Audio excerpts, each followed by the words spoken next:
Well, hello.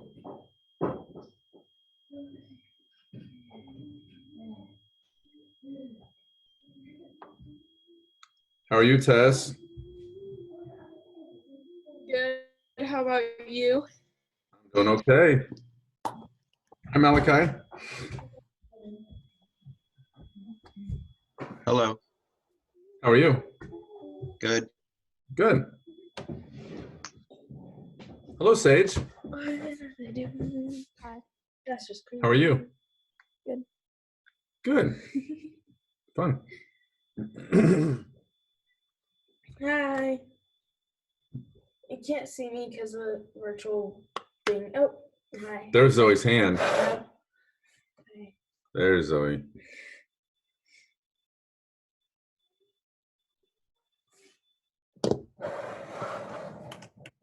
There we go. All right. Well, I've got a couple things on tap for today. 3 to be exact. We'll talk about, oh wait, I need to give people 1 more minute, sorry. Probably two. We'll give people 1 more minute until 9:45. It's the friendship bracelet thing. Thank you, Zoe. You're welcome.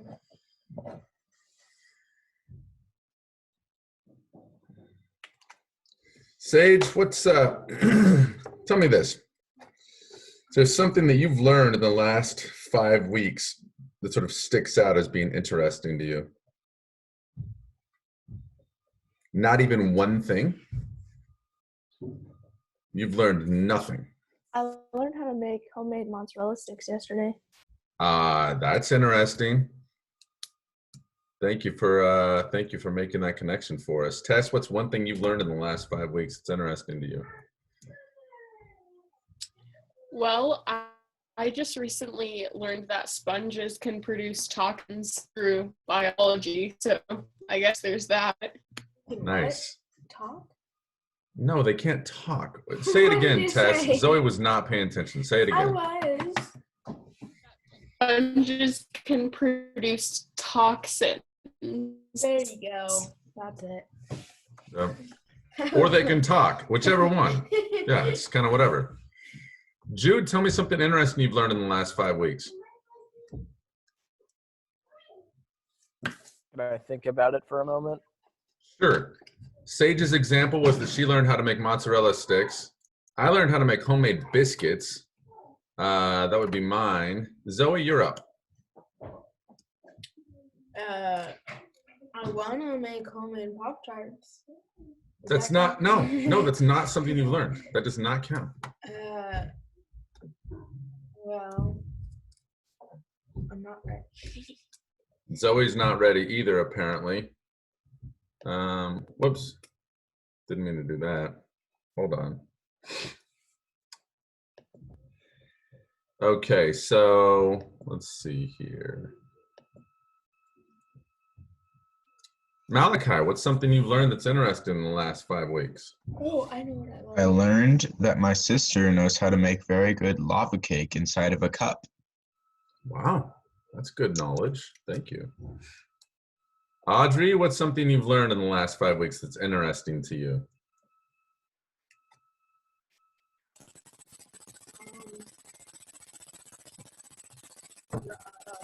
What's that noise? That's some kind of a serpent? It's her fan, I think. Hey, Jonah. That's a weird sound. Audrey, is that you? No. I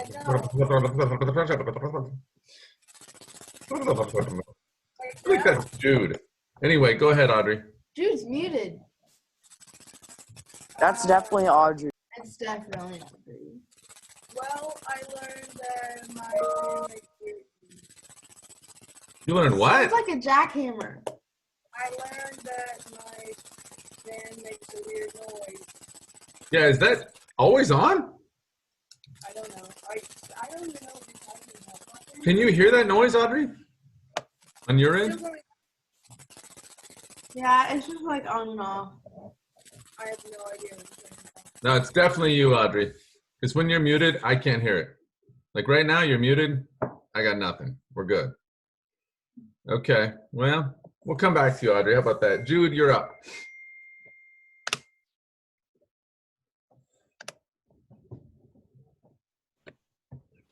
Jonah, we're thinking of something interesting we've learned in the last 5 weeks. Jude moved locations. A single serving of Sprite lemonade contains 115% of your daily sugar needs based on a 2,000 calorie diet. Did you just Google that?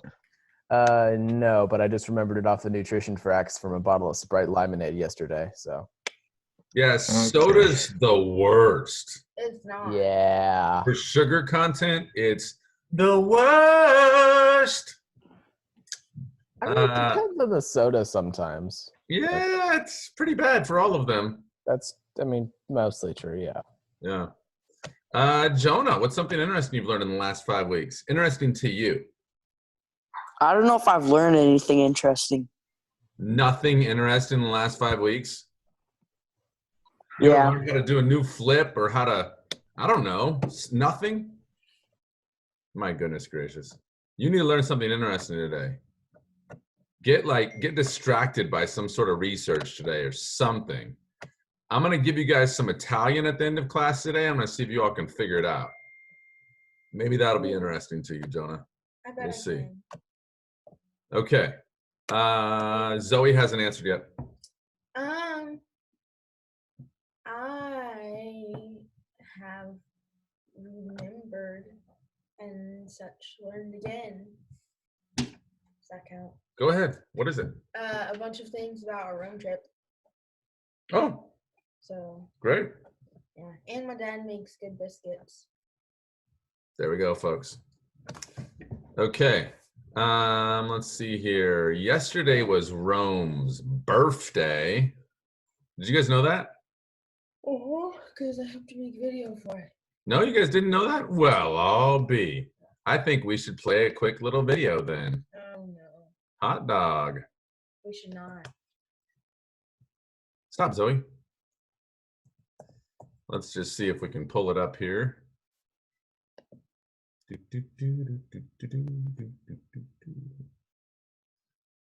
Not seeing. Stop it, Zoe. You can't kick me and get away with it. Bad. Okay. Tess, what's your, give me something good. Tell me something good. Something good. Well, yesterday and the day before that, I shot 2 snakes with my gun, so that was kind of fun. Nice. Okay, I don't know if this audio is going to come up, but we're going to try and play this here for you. This little Rome video. We'll see what happens. Okay. Okay, can you guys see that? Yes, no, maybe? Great. Can you hear it? Lights on till we toss cherry. Lights on till we toss cherry. Lights on till we toss Roma. Roma till we toss cherry.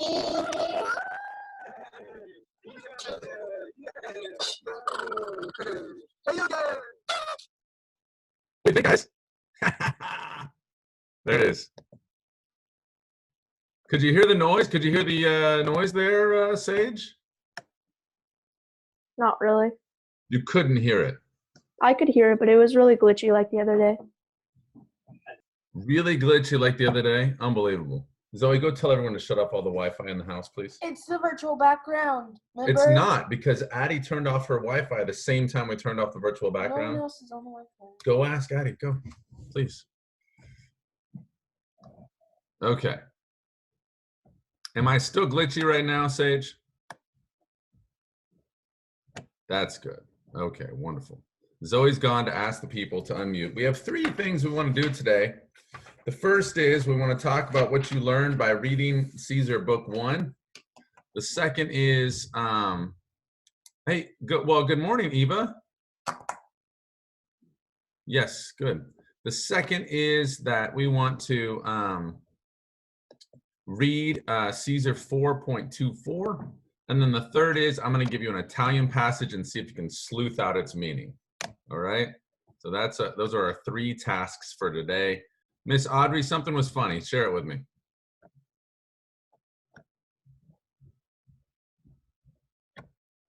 Well, when it started playing, it sounded really, really, really glitchy, and Sage made a really funny face when she heard flashing. I can't understand you, Audrey. Sorry, say it again. Well, Sage made a funny face when you started playing the video because it sounded weird. So the video sounded weird. Is that what you said? Yes. You Okay. sound weird. I sound weird. Now I do? Oh, no, not you. Audrey does. Got it. I mean, both of you do from time to time, but Sure. Thanks, Jude. no Okay. problem. So I want you to tell me, what you learned from reading about Caesar.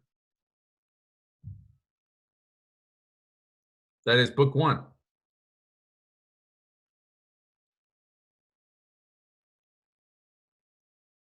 We'll start with you, Sage.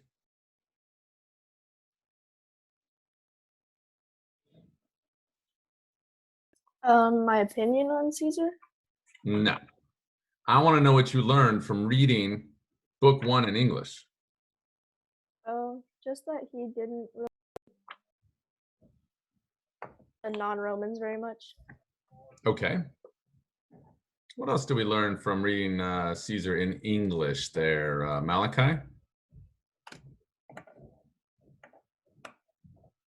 He could get away with things, and that he wouldn't let the non-Romans get away with things, but they were the exact same things that he did. Okay, great. Tess, tell me something. That when Caesar denied the Helvetians' request, they didn't just kind of stop there. They kept persisting to try and get him to allow their request. Mm-hmm. Good. Audrey, tell me something you learned about, or did we already talk to you, Audrey? No, go ahead, Audrey. Tell me something you learned.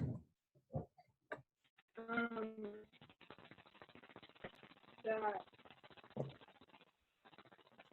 they would burn people for crimes. I didn't really know that was a punishment that they did. Oh, yeah. Yep. Eva, tell me something you learned from reading book 1 in English. I sadly forgot to read it. Oh, okay.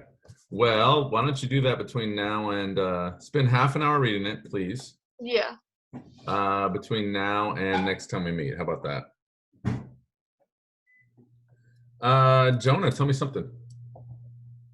Caesar was pretty defensive about who crossed through his land. Uh-huh, that's right. Good. Who haven't I called on? Zoe, what's something you learned from reading Caesar in English? I probably could have just read the first, like, 1.1 part and been fine.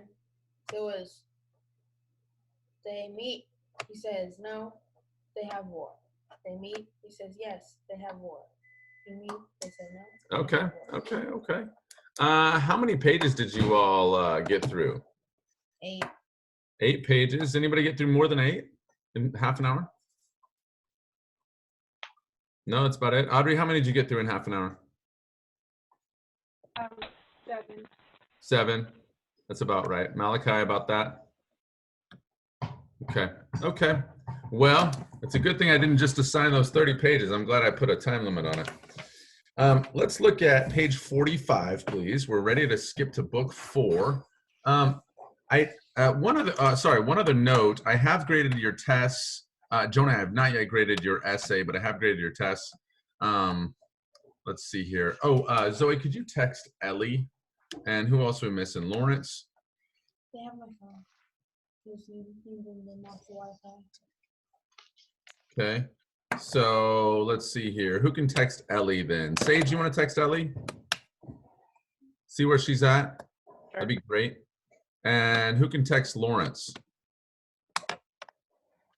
Jude? I Yeah, can, go ahead. but What's that, Jonah? I can, but he usually doesn't respond. It's worth a try anyway. We miss having him. I'd like to have him. So might as well give it a shot. Okay. So on page 45, folks. Oh, wait, sorry. I was going to say something about your test. So your tests, I did give a reading key to Jude. Jude, did you find that to be helpful? Yes, I did. Thank you. The key? Yeah, you bet. Do the rest of you want that key to the quiz? What key? The reading key, that is, I made a key. In fact, For what? I think I can show it to you here. Here we go. Right here, you guys can see how I would have translated it, and then you could see why you missed the ones you missed. Would that be helpful for you all to see? Audrey, would you like me to send that along to you? Is just compel you instead of Yeah, I mean, if you had synonyms, always got a great question. Does compel work instead of force? Of course. So if you have a synonym, then I try to count that synonym, and I tried to be somewhat lenient. You guys might have noticed that we had the normal score, and then we had the curved score. So basically, the way it worked was, if you would have gotten 60 out of 80, and these are round numbers, then with the curve, you got 70 out of 80. So basically, I cut in half the number that you got wrong on your test, and that was the way I graded the essays as well. I graded the essays basically twice as leniently as I normally would. So there you go. Does that make sense? Those of you that wrote essays, Tess and Sage and Jonah?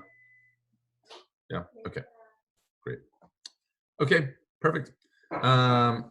So on to page 45, guys. If you have more questions about the test, especially after you see that answer key, just let me know.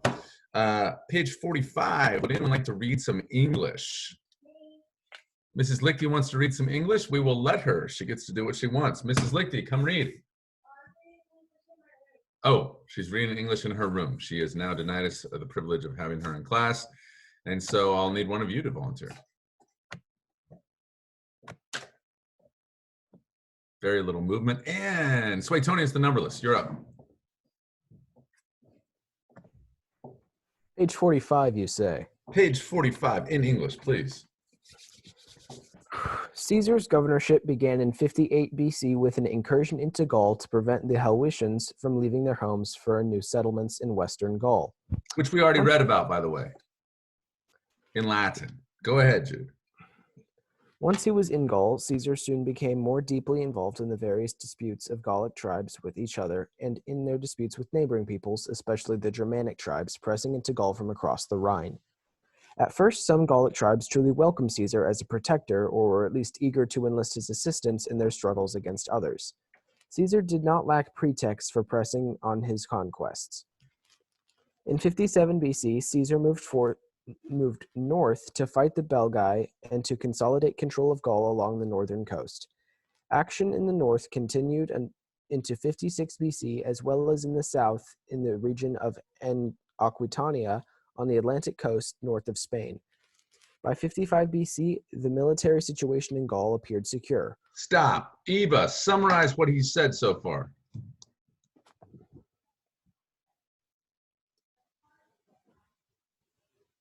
You're going to have to unmute yourself, Eva. I cannot hear you.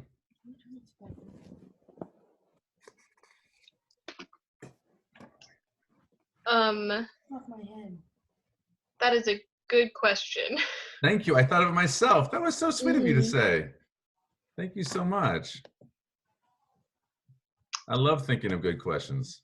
He, I'm not sure. Okay. Let's see here. Who has a good idea about what Jude was just reading other than Jude himself? Zoe, go ahead.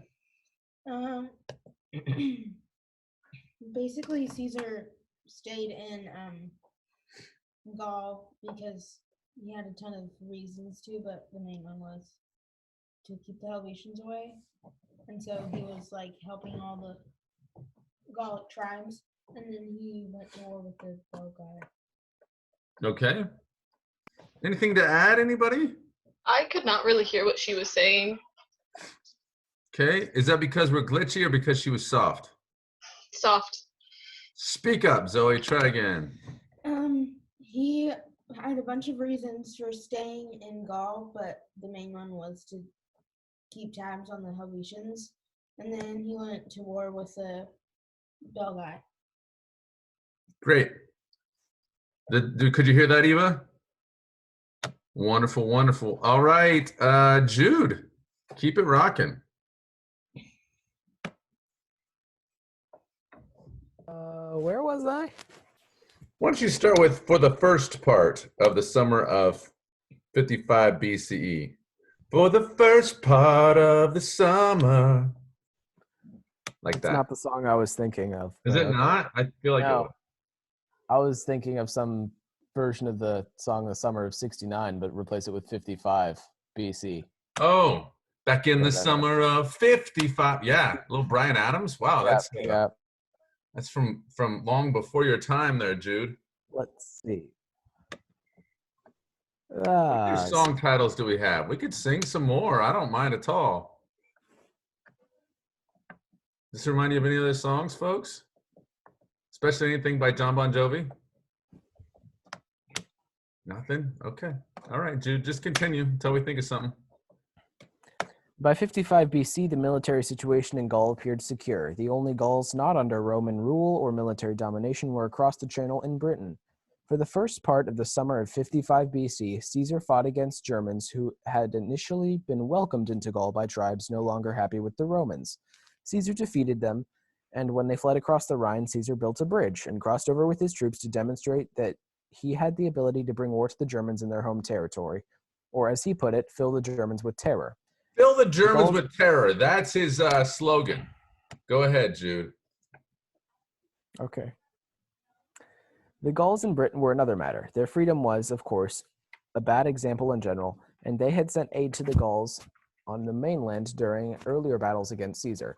Caesar also tells us that he could no longer gather clear information about the island.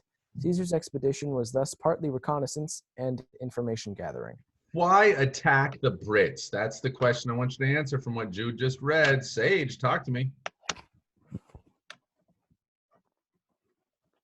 You're muted, Sage. Part of the Gauls were over there, and he didn't like that he was only in control of part of them and that some of them had freedom. He wanted to take it away, but he couldn't do anything some because he of them didn't that know had much freedom about it. were all the Britons. The Gauls in Britain were free, which was a bad example. What does he mean, bad example? What's that talking about? I mean, they're just doing whatever they want. So, Yeah. How are they getting away with that? Oh, unbelievable. What? Why else does he attack? It says it right here at the top of 46. for information. Yeah, he's sending out one of those weather planes, trying to get some information here so he can make a good plan of attack. So notice here, there were lots of public relations benefits. Germany and Britain were both remote and terrifying, and occupied by savages. Caesar had to go across the open sea. Remember, Romans did not like seafaring. They did not like to be out of sight of land. The Greeks were the same way. They always wanted to sort of hug the land. If something should happen, they wanted to be able to swim to shore or at least float easily to shore. But he's going in the open sea, which we know is just the English Channel and doesn't seem very long to us. But that was scary to Romans. So basically, this foray into Britain was really, really popular for Caesar.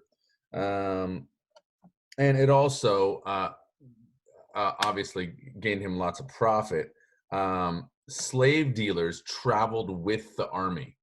And every time they amassed a certain amount of slaves, they would send the slave dealers back home and then sell those slaves. And Caesar used the sale of people to fund his army. All right. How did they decide who was going to become a slave in the ancient world? Who was Roman and who was not? Okay, who was Roman and who was not? It was a little bit more complicated than that. Whoever they conquered, I mean. Exactly. Whoever they conquered. Sometimes. Exactly. Could be a slave. Was it predicated on skin color? It was not predicated on skin color. In fact, that wasn't really a thing for Romans. They would describe people's skin color, but it wasn't. Either you were a barbarian or you weren't. Either you were defeated or you weren't. You know, either you were a criminal or you weren't. Either you were a patrician or you weren't. There were just these sort of very black and white. You're one or the other, and color wasn't in that equation, interestingly. So let's see here. So we pick up the story just as Caesar and 2 legions have arrived in Britain aboard a fleet of 80 ships. So Caesar brought the fleet as close to shore as he could. Why would the ships only allow him to get a certain distance? In other words, why couldn't he just pull all the way up to the shore? That's silly. Because then his boats will be like destroyed. His boats would be destroyed because the boats sink down a certain amount in the water, and it was too shallow for them. Notice here the goal of the Britons is to prevent Roman soldiers from establishing a beachhead. What does that mean, beachhead? Okay. Yes, a camp where? A camp on the beach. Romans find it difficult because they have to fight while wading through water and waves. The natives only have to wade out a little bit to fight them off, all right? So that's kind of where we start. And we start with at barbari. At barbari. And what does at mean? At is this great transition word. What's your favorite transition word, folks?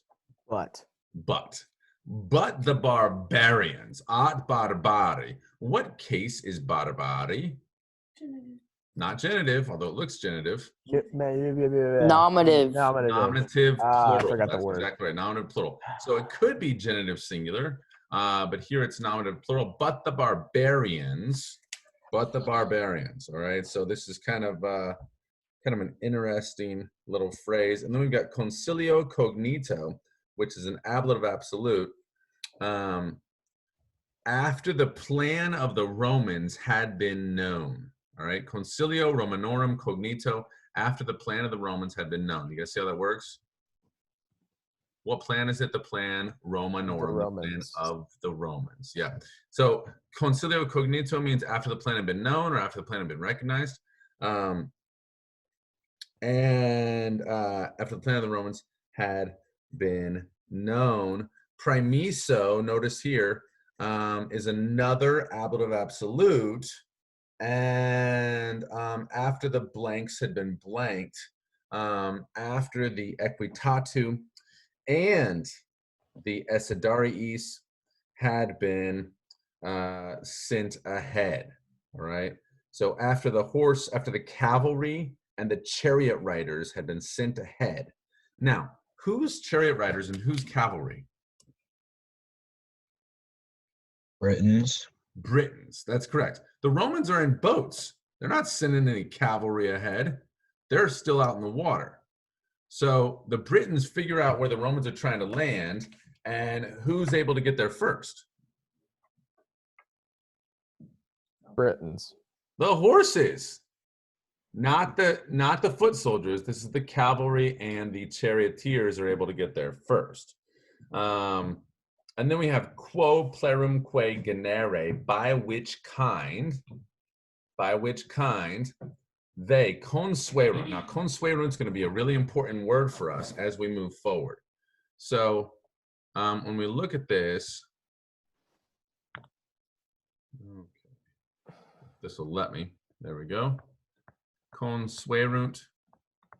What does the erunt mean, folks? Remember, the first part of the word is the vocab. Second part of the word is grammar. What does the erunt mean? Was. It makes it perfect tense. That's correct. What else does it tell you? Who's doing the action? Them, they. They. All right, you can see it? They blanked. In this case, they were accustomed. They were accustomed. And so one thing that's going to be really important to Caesar is to explain to his Roman readers, actually, what the Britons were accustomed to doing, right? And that's what we have here. They were accustomed. Okay. So by which kind they were mostly accustomed to use in battle, or with which kind they were accustomed to use in battle. And what's it talking about there? Which kind of what? Horses. Yeah, it could be Chariots. which type of warrior it's talking about that they're accustomed to use in battle. Having subsecuted, having followed with the reliquis copiis, with the rest, reliquis means the rest, with the rest of the troops, they prohibebant. They prohibited nostros, our guys, from egrediing their nawibus, From coming on their own. from leaving or from getting out of their nawibus. Ships. Ships. Yep. So why would the presence of charioteers dissuade the Romans from leaving their ships? Because they're going to die once they leave the ships. Correct. That's exactly right. So if you're going to die when you leave the ship, you sort of think twice about leaving the ship, don't you? Okay, folks, it's a spear throwing lesson. I want you to grab some oblong, something that's oblong. Don't care what it is. Okay, it could be anything. Here, I've got a clever ruler. Zoe, why don't you grab a pair of scissors? Okay. Anything oblong will do. Go ahead and stand up. Is this oblong? Of course it is. Okay. Now go ahead and stand up. Your dog. Yep. Keep the camera pointed at you if you don't mind. And if you're a spear thrower, if you're one who throws darts or spears, tela would be spears or darts. What you want to do is actually you would have had a strap attached to your oblong piece. So there'd be a strap attached right here. And then, so we're going to pretend we have that, but you want to bring your arm all the way back and your front arm all the way forward. All right, so you're going to look pretty much like this, okay? But you're going to be facing your front arm toward the screen, and then you want to take a hop and a jump, just like that. Okay, so Zoe, can you move the camera so it shows my feet, please? Move the camera so it shows my feet, please, Zoe. Yeah, CJ. There we go. Okay, so you want to take a hop and a jump, all right? So let's try it, let's look again. And that's how, and then when you plant, you really want to get your hips into it. Okay, so get your hips into that throw. In fact, you throw from the hips. You throw your spear from the hips, okay? So well, you'll want to do this, certainly. This is an important thing for someone who wants to fight against the British Army. So you've got your spear back, you get your front arm forward, hop and a skip, and then you release with that sudden twist or sudden explosion of the hips, all right? If you don't explode through the hips, the spear will go about half as far. All right, a grunt is perfectly appropriate at this point. Grunting is completely appropriate as you throw. What if it's mini spears? You just like. Okay, mini spear. Here we go. Ready? Here we go, folks. Ready? Hop and a jump. Twist. Yes. There it is. Zoe just hit me with a pencil. It's a paintbrush. She's very good at that. Nicely done, Zoe. It's a paintbrush. Whew. Eva, how'd we do there? I didn't see your hop and skip and a jump. Were you able to? She's holding a dog. I don't have room to do it here, so I had to move to the side, but I did. I did Sure. do it. Sure. Okay, good. Well, I'm pleased about that. That's exciting stuff. Next, in our next break, I think we should ride horses. Do any of you have a Patsy nearby who can clomp the coconut? No? Oh, Audrey, you know that reference. Don't look at me funny. You've watched Monty Python since you were knee-high to a grasshopper. Come on, Audrey Smith. I know that about you. Are you telling me you don't know that reference, Audrey?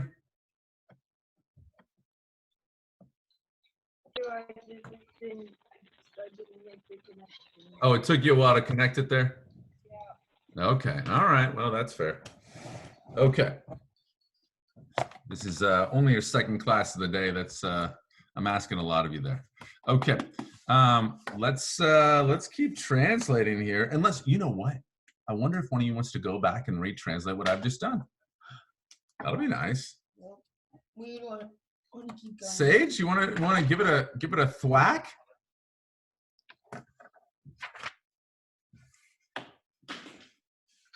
And but the barbarians, after after the plan of the Romans was known. Yes, excellent work, Sage. That's a great start. Do you mind if someone cuts you off, Sage, and takes over from there? You've done an awesome job. Miss Tess, why don't you take over? Oh boy. Okay. The soldiers and the cavalry who decided that Hold on just a second. very Hold on just a second, Tess. So premiso, what does premiso mean?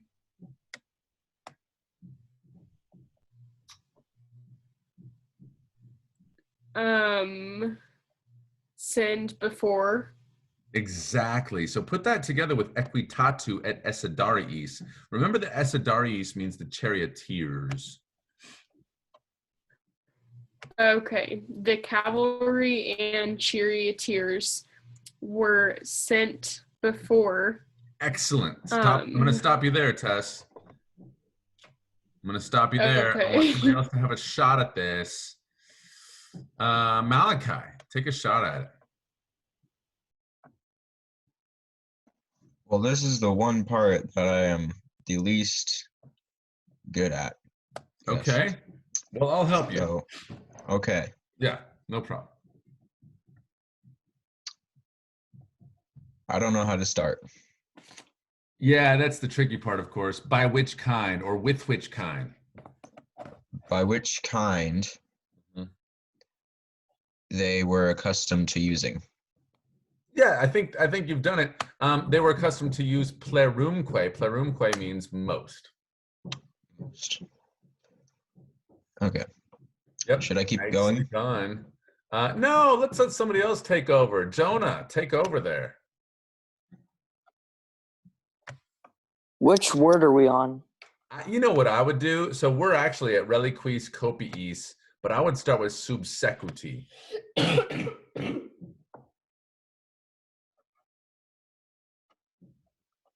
That's what I would do.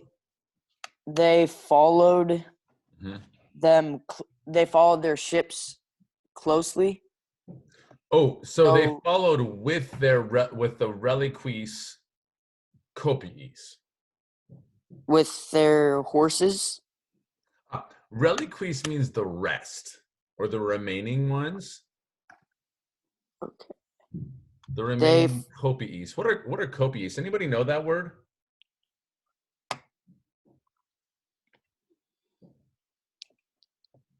Copiis usually means supplies, but here it actually means the troops themselves. Okay, so they followed our ships closely with the rest of their troops so they could prevent us from getting closer to them. Yeah, you're really close. You use Nawibus a little too early. So don't do that. They kept nostros. What does nostros mean? Our what? ships. Yeah, it's interesting. It probably doesn't mean our ships. It probably means our soldiers. They kept our soldiers from doing what? From egredi Nawibus. Moving the ship forward. Egredi means to leave from. Egredi is where we get the popular expression egress window. Do you guys know this term? No.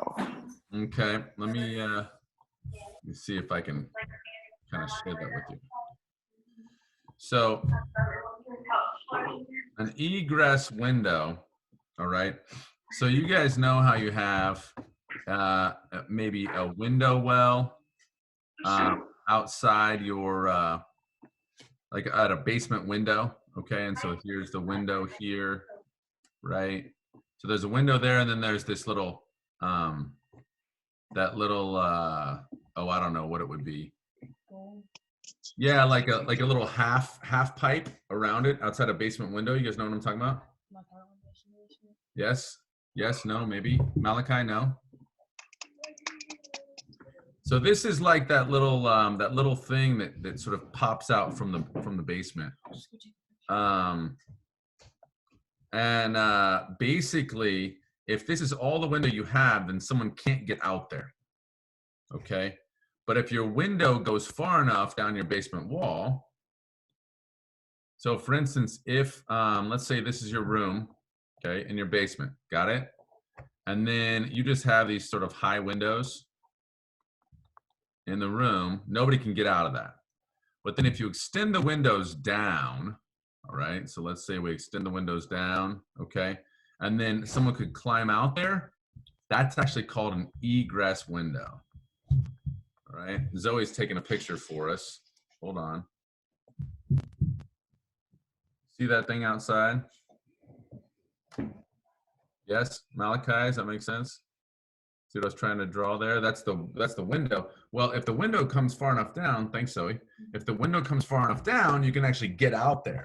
And so technically for someone to live in a basement, they're supposed to have egress windows, which means someone can climb out the window in case there's a fire and the stairs are blocked. Are you talking about the window well? Yeah, so the window well has to be made deeper. Yeah. For it to be an egress window, and the important part is that on the inside of the house, the window has to go down far enough that a normal person could climb out, should there be some emergency. That makes sense, Eva? Yeah, there we go. Egress. So it means to get out of. In that case, to get out of the house here, what are they getting out of, Jonah? Their ships. That's right. To get out of the ships. And remember, the Britain's whole job was to prevent them from getting out of the ships. Okay. Erat ob has causas summa difficultas, quod naves propter magnitudinem nisi in alto constitui non poterant. There was, Erat, there was, whoops, we're here on, go ahead and put your finger on the Latin, page 49, Erat. Go ahead and look at the Latin now. There was, because of has causas, because of these reasons, the greatest difficulty, because the naves, what are naves, people? Sailors. They're what? No, not sailors, that would be nautai. Naves means ships. Okay, because the ships, on account of their magnitudinem, what does magnitudinem mean? Largeness. Their depth. We're not able, non poterant, we're not able to stand or to lay anchor, nisi and alto, except in the deep. They were not able to stand except in the deep, which is what we talked about before. With the soldiers, moreover, ignotis locis, with these places being unknown, with their hands being weighed down. What are their hands weighed down with? Manibus impeditis. What are their hands weighed down with? No. Anybody have any ideas? Impediments. Right. And what is impeding them?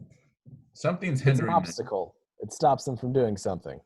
It is. That's correct. What did Romans Yes. have in their backpacks? Roman soldiers. Weapons. What else? Food, Food. What else? clothing. Could be water, clothing. Also, they would have at least one part of the military fort. Romans carried their city on their back. Roman soldiers. And so a Roman backpack weighed about 70 pounds. It's a crazy amount, especially if you think about how big Romans were.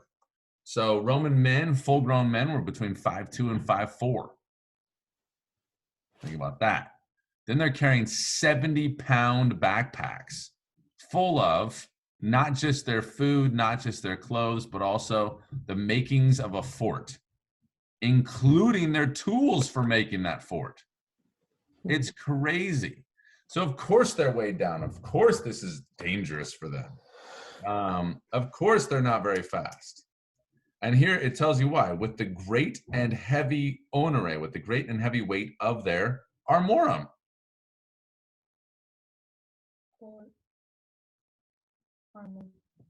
Arms. Yeah, what are arms? Weapons. That's exactly right. So oppressed, that is, what's another word for oppressed? Yeah, that's about right. Oppressed by the great and heavy weight of their weapons at the same time. And look at this. This is crazy. Needing to desiliendum, needing to jump down from their ships and consistendum, stand in the waves and fight with the enemy. So it was necessary for them to do all these things. How did I know to translate that as it was necessary? No, there's no necesse est. What's there instead? FPP plus verb to be. FPP Indicates plus necessity. verb indicates Often necessity. takes dative of agentry. Yes, it does. Yes, it does. That's right. And guys, have you seen DJ Clemens lay this down? Have I shown you DJ Clemens? Oh boy. It's okay. Zoe says it's okay. Of course, she knows not of what she speaks. Yes, I do. Well, The she hype is kind no of joke does. right now. What's that? Sorry. I was just expressing my hype to see DJ Clemens drop some beats. That's all. Well, let's just see if we can get to it. DJ Clemens is not always the most accessible of our esteemed rappers. Anybody want to screen share some Cambridge Latin memes? Yeah, please do screen share Cambridge Latin memes. Wait, I can't tell if you're being I got serious, but I'm about to. Okay. We're almost there to DJ Clemens. It takes a while for my YouTube page to come up. It's not that actually. Let's see here. Ah, here it is. Now I'll screen share with you all. Let me, there we go. And now I'll share the screen with you guys. Live.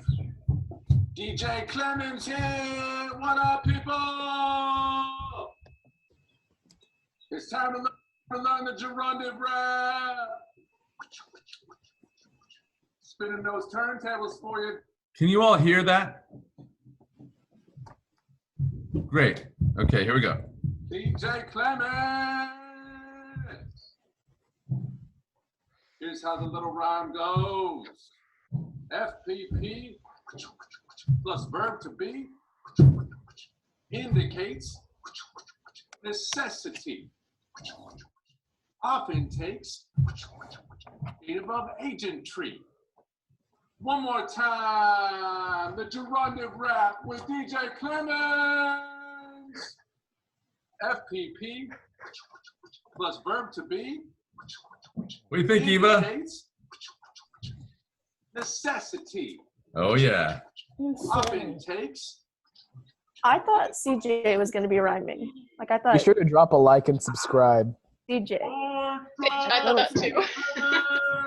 Can little CJ rap? I apologize. That was DJ Clemens right there. Don't apologize for DJ Clemens. I was apologizing for you. There we go. Can CJ rap? I don't know the answer to that question. Thank you for asking. I'll have to ask her later. That's No, what I I didn't thought say you meant. CJ. I said DJ. I understand your confusion. No. I know, but I thought you said DJ Clementine. Oh no, Clemens. You'll remember Clemens, the freedman of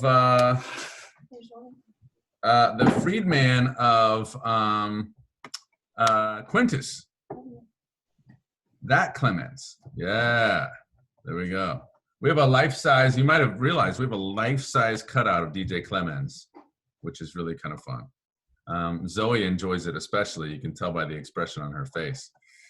All right. Well, with that, let's keep reading, shall we? So they had to fight with the enemies. Since they, okay, or actually, cum here probably means although. Although they, we're on line 10, page 49.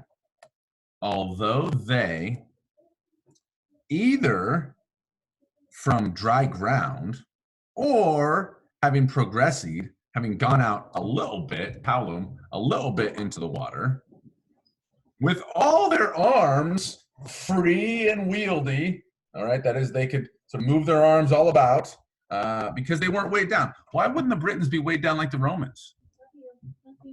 Bye, Jen. Because they weren't carrying. Because they're not carrying 70 pounds of crap on their back. That's correct. Because they live there. They don't need to carry all that stuff on their back. They're completely free, and they're either on dry ground or they're just going a little bit out into the water, just a wee little bit, paulum. And what else? Notissimis locis. The places were well known to them. They already knew all this terrain. Romans, of course, didn't. So what did they do? They conicerented. They boldly threw their tela, boldly threw their darts, and they incitarent. They urged on. Whom did they urge on? Their trained horses. And they urged on their trained horses. Okay. The Romans swim. Romans couldn't really swim. No. That's another disadvantage. Of course, they're wearing their armor. They've got all their weapons, which would be in danger of rusting. What are the disadvantages for the Romans? They list them here. What are they? Look in the Latin. Prove your point with the Latin. What are disadvantages for the Romans? They're weighed down by all their stuff. Weighed down by all their stuff. Where does it say that? Well, stuff isn't exactly the word they use. I believe the word they use is armorum, perhaps. They do use armorum. You're right about that. There's another word for weighed down. Actually, two different words for weighed down. What are those words? Oppressis. Oppressis is one of them. Anybody know the other one? It's a line of Impeditus. Impentitis. Impeditis. Good. So impeditis and oppressis both mean weighed down. And they're weighed down by what? Magno et gravi onere, which means what? Great and heavy. Gravi here means heavy. Great and heavy onere. Yeah. Speak up, Zoe. No, I don't know what that means. Who knows onere? Burden. Weight. Burdens. Weight. The great and heavy weight of their armorum. What's There armor? are. Weapons. So, one thing, they're weighed down. What's another disadvantage the Romans have? Not local. Waves? Notissimus locus. They couldn't get all the way to the Notissimis locis. shore. And by the way, I would call that, Sage, I'm gonna make a little differentiation there. That's not a disadvantage of the Romans, that's an advantage, or the way it's listed here, it's an advantage of the Britons. So in effect, you're right, okay? But I want to wait and I want to list the Britons' advantages after we're done listing the Romans' disadvantages, okay? So what's another Roman disadvantage? Okay, yeah, they had to, what about the waves? They had to consistendum in the waves. Isn't it? Then quod knowledge propter magnitudinem. Well, okay. So Zoe's going all the way back up to the top of the page. Quod naves propter magnitudinem. She's saying that the ships, what about the ships, Zoe? Speak up. I don't know. You had it. Well, I just thinking the waves. Eva, can you hear her? No, they can't hear you. Speak I up. don't know. Okay.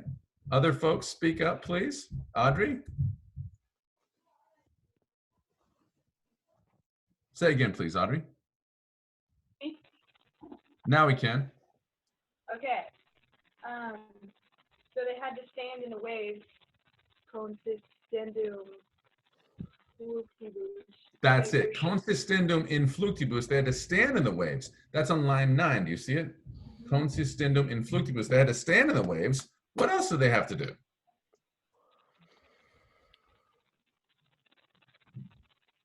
What else do the Romans have to do here in this little phrase? Consistendum in fluctibus. What comes next? Cum hostibus erat And pugnandum. fight with the enemy. Good. And what about desciliendum?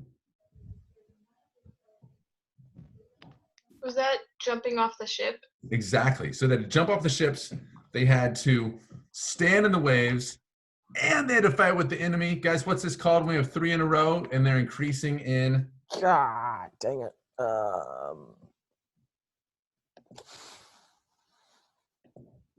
Anybody know? Some weird form of parallelism. Something that we call it in Latin. That's with a try. First triumvirate. Nope. Tricolon Tricolon crescens. crescens. Tricolon crescens. That means crescens means increasing. So it's going up. Tricolon, of course, means a list of 3. Tricolon crescens. And that's what this is. It's tricolon crescens. They had to do those things. Remember, they had to park a long way off. That's what Zoe was talking about. And then, oh, wait. Sage, did you say ignotis locis? Line 7? No, I didn't say that. Ah, but now you did. What does ignotis locis mean, Sage? Not familiar with the land? Yeah, not knowing the land, exactly. Their hands weighed down. There's this great weight, and they have to do all those other things. Now, in contrast, what are the advantages that the Britons have? They know the land. The land is well known. Where does it say that, Zoe? Notissimus locis. What's another one?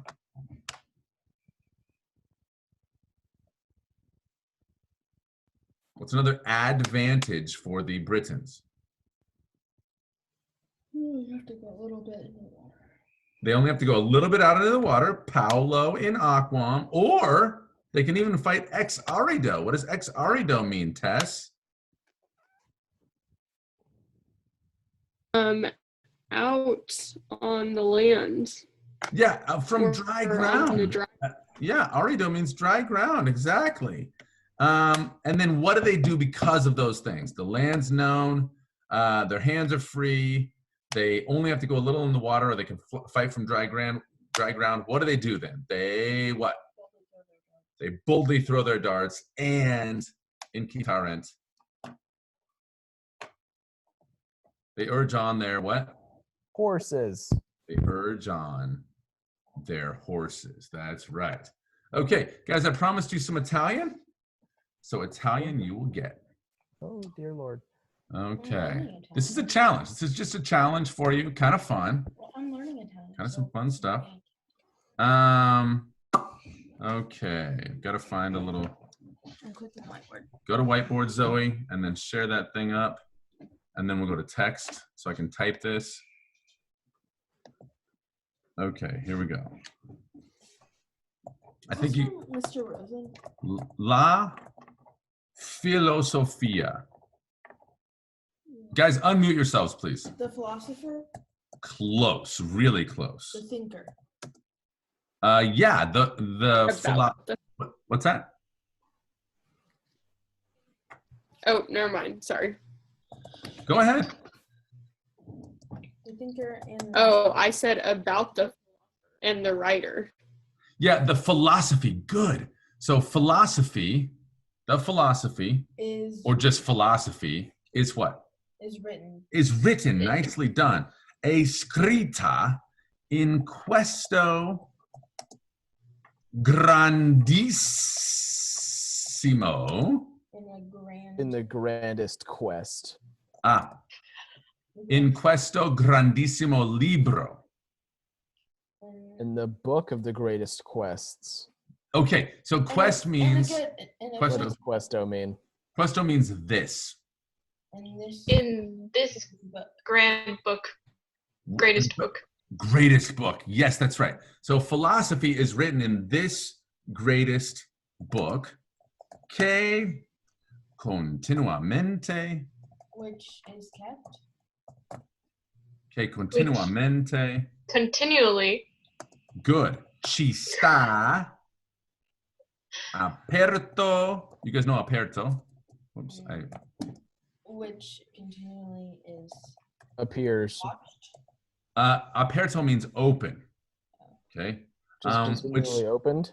Yeah. What does sta mean? You guys know sta. You guys know sta. What does sta mean? Stays open, stands open. Stands. That's right. It stands open. Oh, I just put some words together. Innanzi. There we go. Ali occhi. OPC, which stands continually open and it's easy to see. Io For all dico. to be. Go ahead. L'universo. Which is said at the university. Yeah, you guys got it. At the university. Which stands open, and then Ali is from ante. Ali, what does ante mean? About. Ante means before, which stands open before occhi. Before. All. Occhi, what's the Latin for? Oculi. No. It means eyes. Occhi means eyes, which That's stands what I open before said. our eyes. Io dico l'universo. So it is open. And before the universe. Yeah, I say the universe. And then I'm going to skip down a little bit in the quote, and we're going to say, Egli è scritto. You guys already know that one. And is written It is written in lingua, in my language in the language, No The language. of my mother, matematica. of my grandma. No, Brilliant. Math. of math. It's Ew. written in the language of math. This is the universal language, folks. Great. So Why did I have the to do language that? of math, and this is a quote from Galileo. Galileo Galilei said, mathematics is the language in which God has written the universe. So it goes on to say it's written in mathematical language, and its characters are triangles, circles, and other geometric figures, without which it is impossible to humanly understand a word. Without these, one is wandering in a dark labyrinth. What? That was such a great quote I just shared with you. Pretty That was sure God amazing. wrote the universe in English. But no, it's in math. Yeah, it's in math. So there you go. And you guys just got out of math class right before you came to Latin. So congratulations. Audrey, talk to me. Yeah, that's great. Audrey, I'm having a super difficult time hearing you today. Try again. What does this have to do with philosophy? Like, why did he say that it's philosophy at the beginning? Yeah, so he's basically saying, okay, look, if you want to understand philosophy, if you want to understand how to think, you start with math. You start with that which God has revealed in mathematics, and then you build from there. You see? And so it's a pretty fascinating way of thinking about things. Essentially, God has so ordered the universe that he set up all this math, whether that's from, the time in a day to weeks, months, years, and so on and so forth, whether that's the ordering of the planets, whether that's, there's all sorts of things, the acceleration due to gravity, there are all these pieces that we try to reveal, all right? We try to reveal. If you look at Psalm 111 in verse 2, it talks about the treasure that God has put before us, that it's ours to study. It's really fascinating.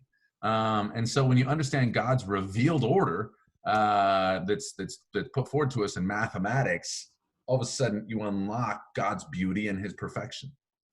Unbelievable. This is good stuff. And Galileo talked about it. None other than. Okay, so there you go, folks. There's a little Italian for you for today. Jude, you look quizzical. Everything okay? Yes, everything's fine. There we go. Great. Guys, here's your assignment for next time. Review what we just did. Be ready to translate it when we get to class on Monday. Do you guys, Eva, do you feel like you need maybe an assignment there for 4.25? Do you feel like you maybe need to work ahead a little bit?